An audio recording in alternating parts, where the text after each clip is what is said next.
Okay, and we're live.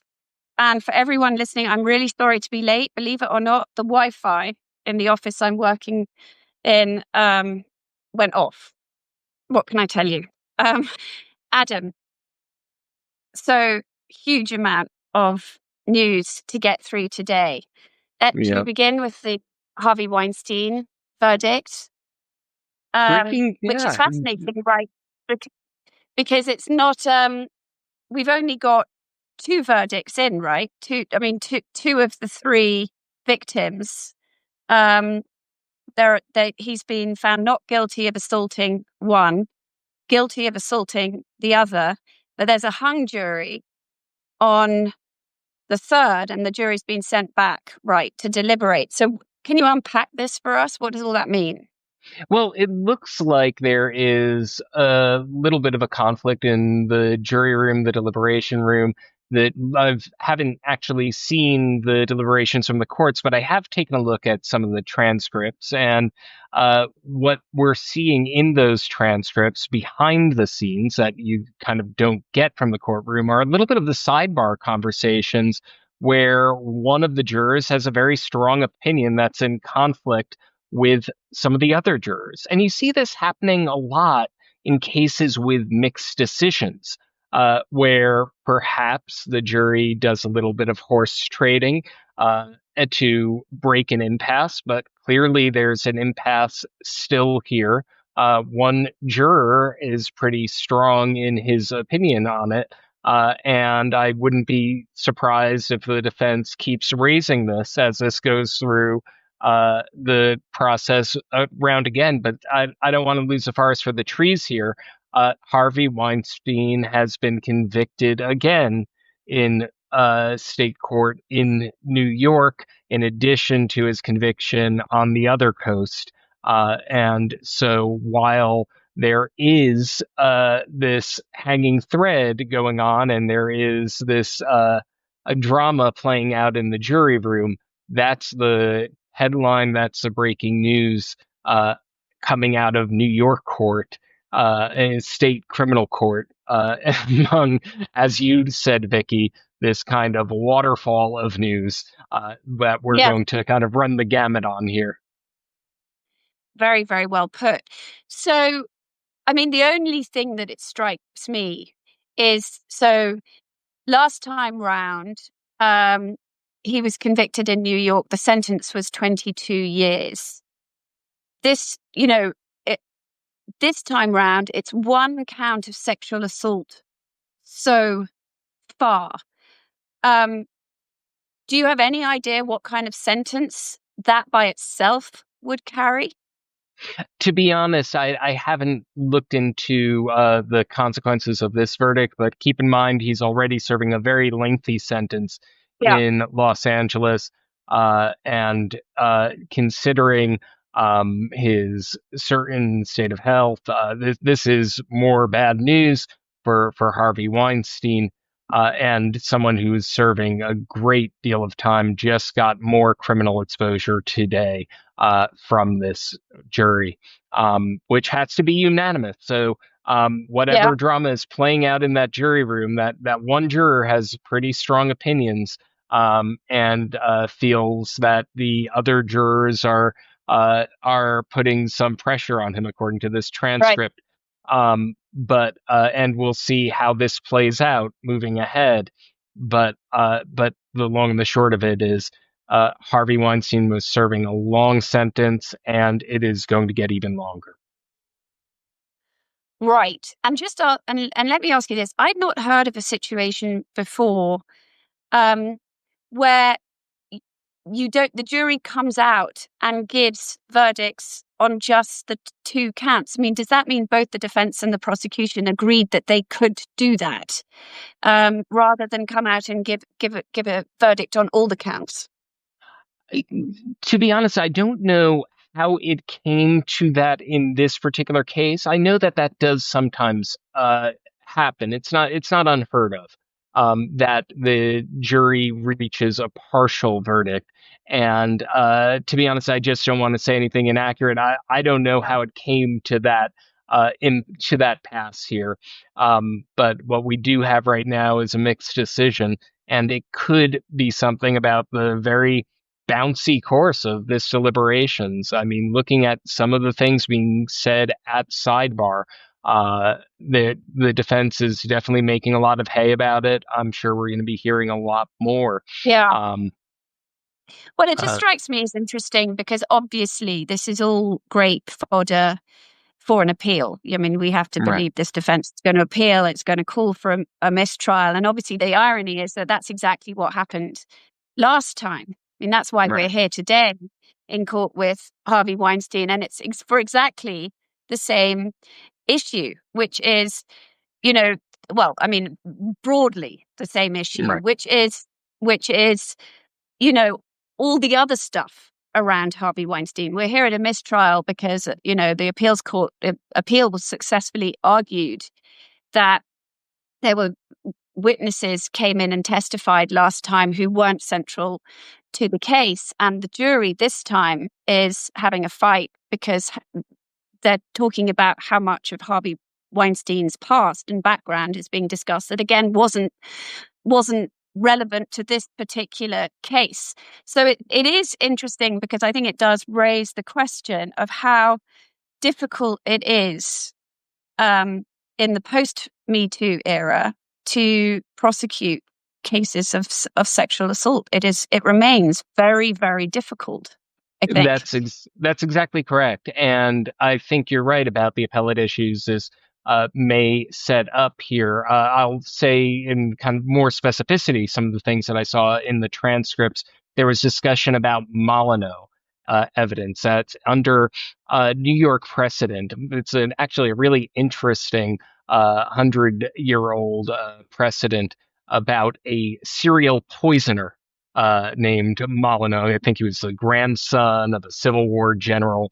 A very colorful case where the state presented evidence of another poisoning that he wasn't charged for, and it established this idea that you prosecute people for the crimes charged, not for the crimes with which they were not charged, even if the crimes with which they were not charged may be relevant to the broader picture. The Molina evidence idea jumped out at me because it was something that came up during Trump's criminal trial when deciding what other evidence would be presented about bad acts. I'll give you an example that since we're talking about the Stormy Daniel hush money payments, is it fair game Yes. to describe the full context of what was happening before the 2016 election, namely the allegations of sexual misconduct and sexual assault against Trump?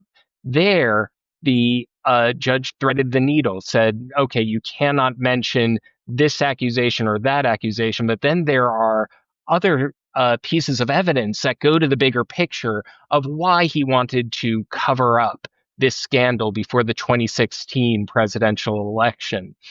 So that is a kind of connective tissue between today's big Harvey Weinstein news, namely this new conviction and this new potential setting the stage of an appellate fight, and what actually happened in an appellate court across the street today in the Thurgood Marshall Courthouse, Second Circuit Court of Appeals, where Trump was presenting a very different appellate Right. issue about which jurisdiction to take his 34 felony convictions.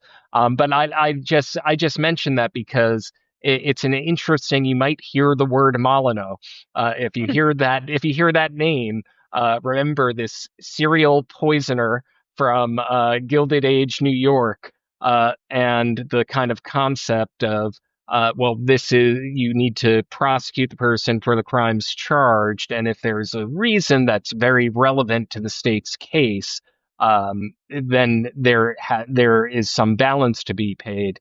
But that's a key issue in the Weinstein case, and we'll see when the Trump appeal gets to the merits whether he mentions that at all. But it was something that happened in the pretrial proceedings during Trump's criminal case.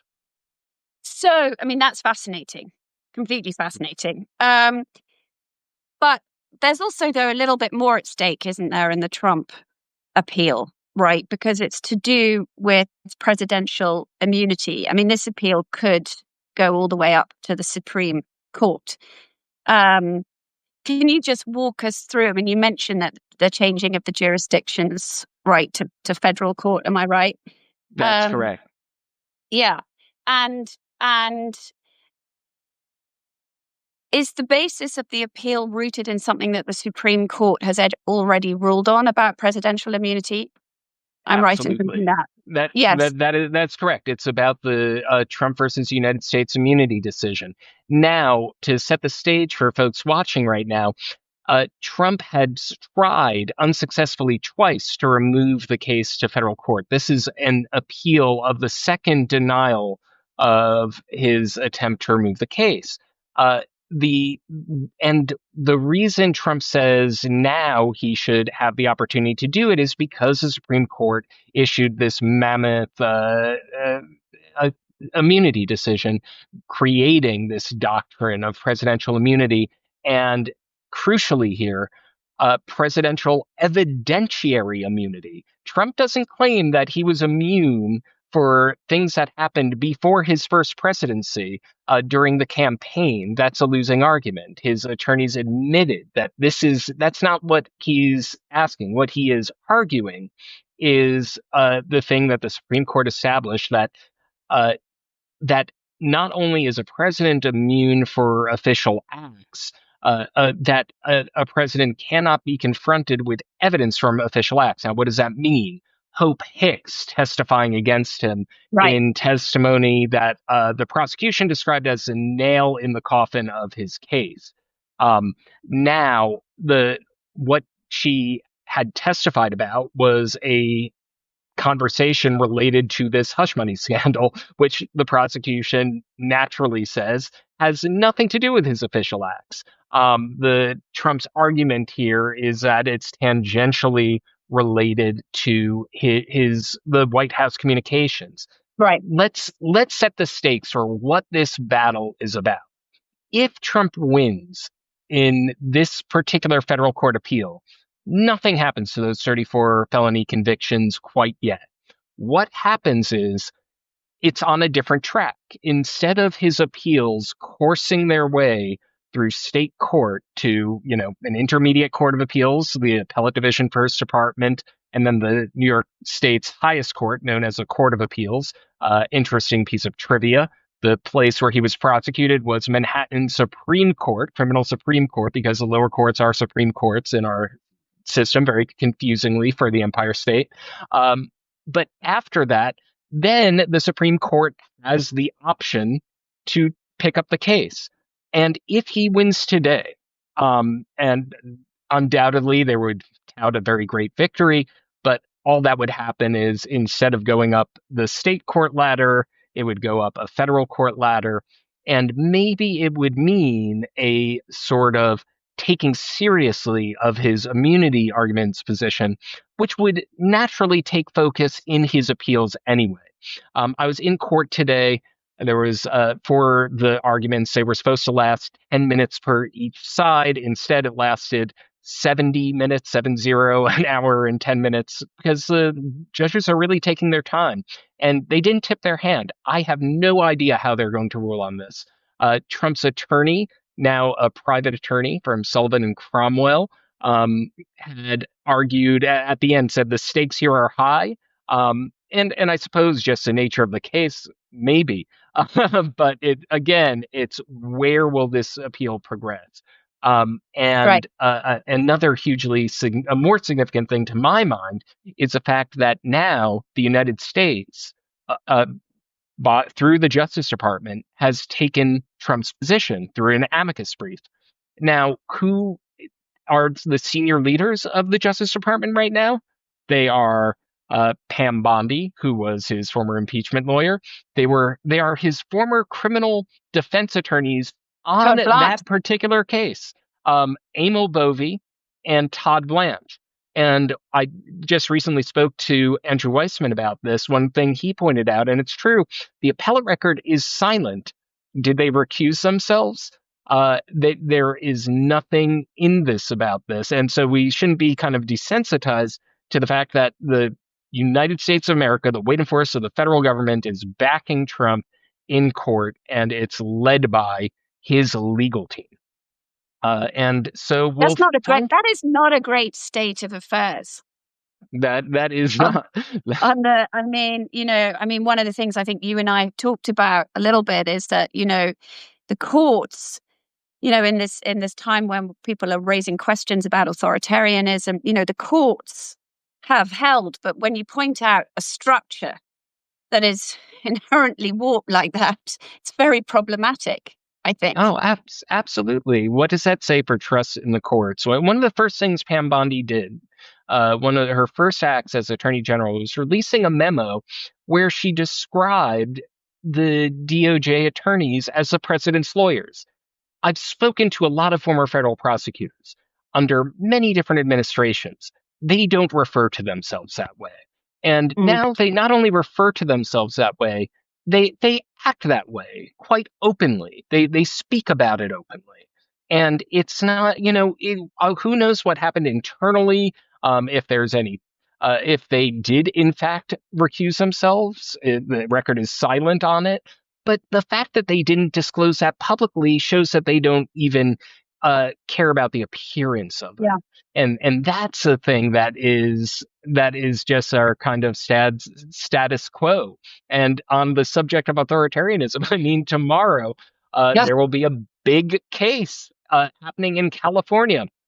On the West Coast, there's going to everything that we've seen happening in Los Angeles and the militarization of the response to protests, First Amendment protected protests, and not, obviously there have been a couple of acts that have been blown out of proportion, but I think I'm quoting the LAPD when I say that they are largely peaceful protests. That Right. they are being sent the Marines to respond to. Well, in federal court tomorrow, before Judge Breyer, there will be Gavin Newsom's lawsuit seeking to block the Trump administration from sending in the troops effectively. And they note in their papers that the Proclamation 1 is not geographically limited. It's not saying this is a proclamation for California or for Los Angeles. Important point, Rob Bonta, the Attorney General for California, called it a roadmap, potentially, for the rest of the country. But they also note that the statute that Trump hangs his hat on here for it says that they shall submit the orders through the governor, and that it requires a rebellion of a kind that, and a rebellion being defined essentially as an attempt to overthrow the government, which is not happening on the streets of LA. But we're going to hear that in court tomorrow. There is remote. Adam, what do we know about Judge Breyer? Judge Breyer, a longtime jurist, I believe Andrew Weissman recently, if I remember what he said correctly, I believe he may be related to the Justice Breyer. Yes, exactly. Okay. All right. Well, let me just make sure that let me make sure if he was saying that or no relation, but to justice. In any event, he's been around for. I will check that and I will correct the record if I misheard him.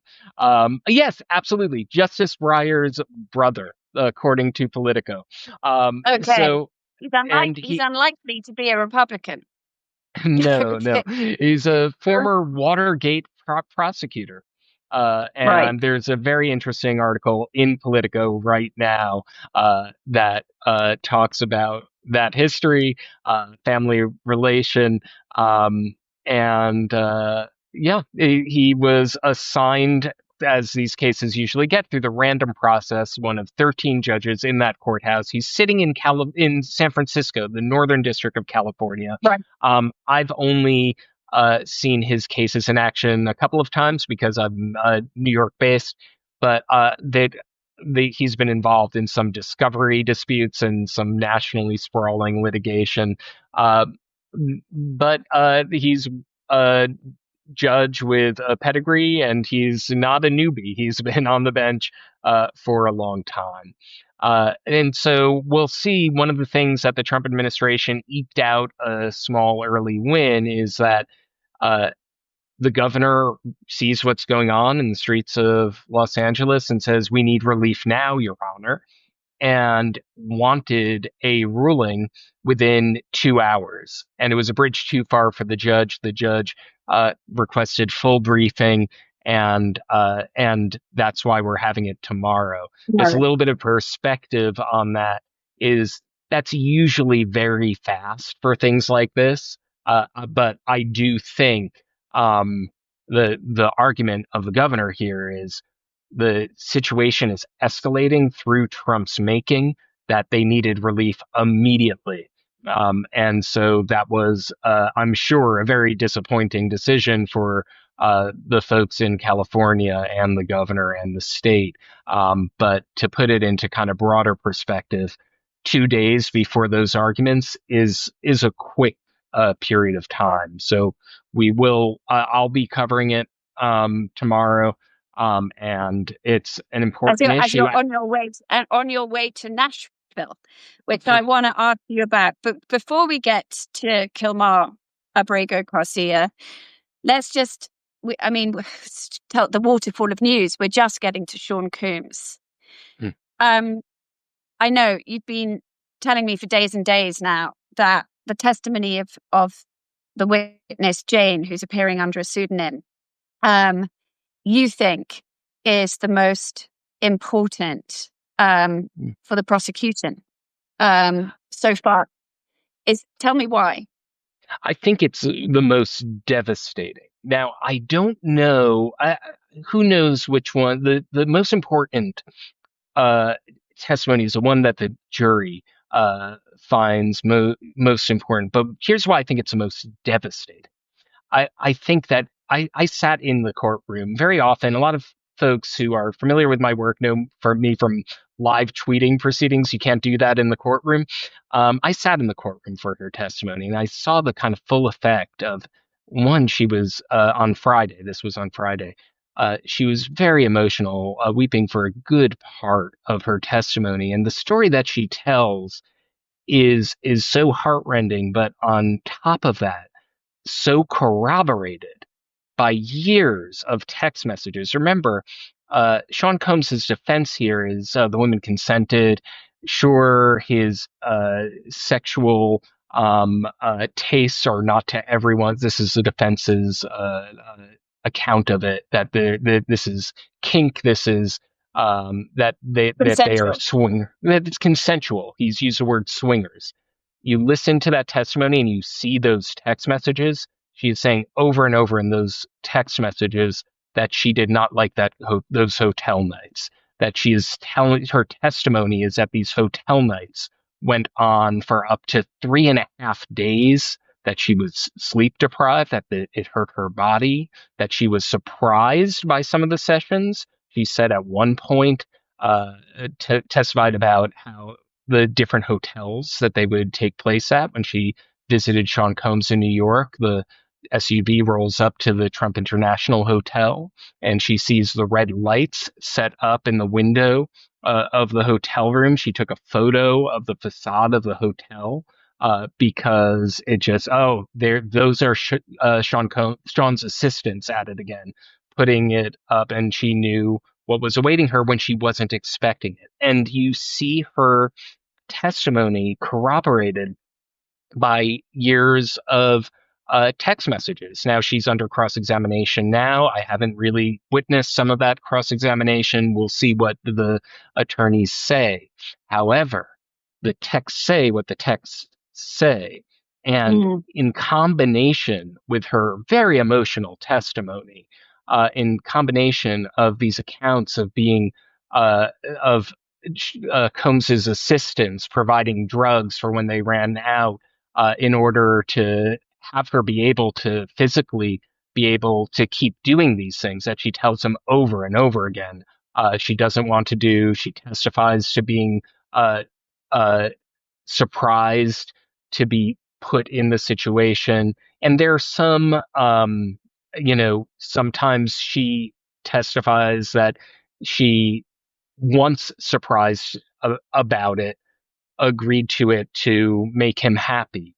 But she also talks about a quote unquote love contract Yeah. that gave him essentially financial control over her. And they heard. Well, to just on that point, I mean, I read her lawyers are being paid for. I mean, she's living in a house paid for by him. She's on his payroll as she Correct. testifies against him.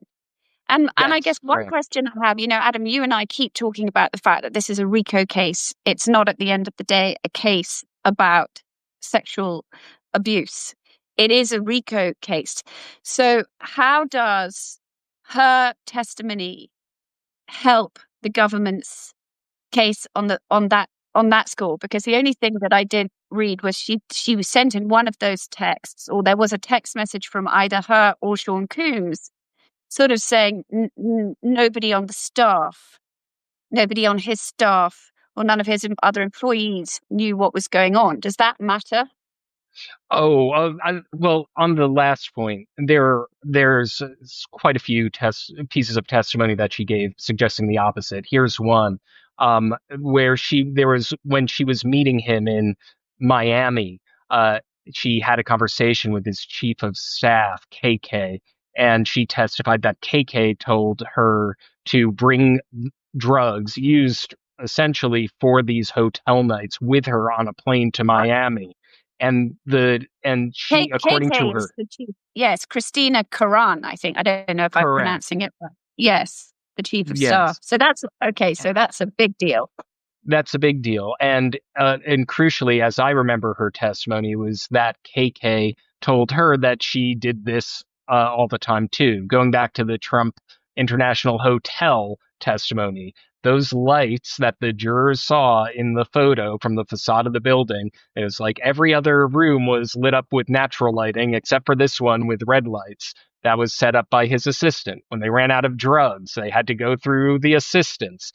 That is what prosecutors, I expect, will argue is an enterprise. But Combs is also charged with sex trafficking.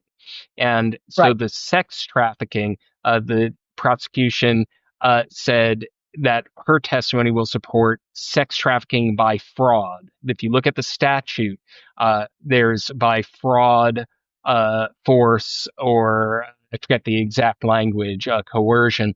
But what applies here is sex trafficking by fraud, according to Maureen Comey, one of the AUSAs on the case. And what she means by that is, I'll give you an example. She testified that she was brought that Combs. She had always wanted to go to Turks, and she was very upset that Combs brought another woman to Turks. And after they had a falling out, after she was angry about feeling used and abused, Combs said, uh, come over to Miami. I'll take you to Turks." And she goes to Miami. What's the first thing he does? Arranges another hotel night. She goes to Turks. What's one of the first things that he does? Calls one of the escorts that was used in one of these hotel nights. Right. And that is especially in combination with these text messages, and especially in combination with what eventually became Combs's financial control over her through this love contract. And the jury heard a audio file of Combs leaving a message for her saying that this is essentially her job and I've done my job, meaning paying you. And anyone can listen to the file. The file is now public. They can draw their own conclusions about the meaning. But that's the testimony, that she understood that to mean her job was these hotel nights, and that Sean's job was and this situation of financial control, and that's something that she said she didn't want. So that's going to go to the arguments of sex trafficking by fraud, and that's why I felt. And I've spoken to a lot of journalists. We've all seen some pretty dark, pretty devastating testimony in this case. That's why I think it's a very commonly believed that this is one of the most powerful pieces of testimony in a really rough case to sit through. And Maureen Comey, we should just say, is the daughter of James Comey, former FBI director. But I mean, we watched her also prosecute a sex trafficking case with Ghislaine Maxwell. And, she knows what she's about, I would say, as a prosecutor. She's very impressive. She is. All right. You're off to Nashville, Tennessee for the detention hearing of Kilmar Abrego Garcia. Where to begin? I did read both the indictment and then the motion to detain. I mean, it's tricky, right? What the government alleges this man did, not only to children, child alien immigrants that he's accused of transporting across the country, but what he did to his wife. That the details of the sexual abuse, or not sexual, rather, bruises, breaking the iPads, and then there's a whole section on child pornography. I mean, it's difficult to read. So, what? Take it away, Adam. where did it end? Well, so I'll summarize everything you said with these are serious allegations, and in our system of government, what a great thing that people can defend themselves from allegations like these in a court of law, and hold the government to their burden of proof. As to the child pornography that came in the detention memo, and to be specific, the government claims that he solicited a nude photo from a minor. There's an active investigation, but no charge. Okay. And Pam Bondi had brought that up, even though it's not within the four corners of the indictment. So taking out the context, the big picture here, the government has been saying that leveling serious accusations about Kilmar Abrego Garcia for a very long time. And this is a way the government has to present serious allegations in a court of law, supported by the evidence. What we have right now, we have some signs for skepticism because we have the chief of the criminal division reportedly resigned in this case around the time of this indictment. Believing, according to certain reports, that there were political influences at play.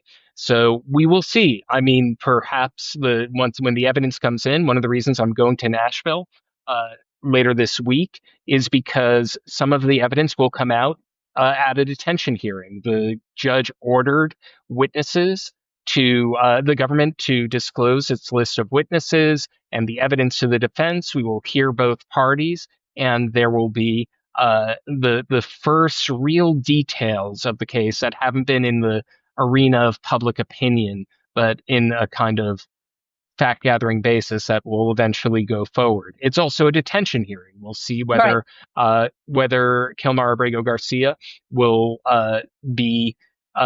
face these allegations, be detained, awaiting trial, and that's probably a likelihood.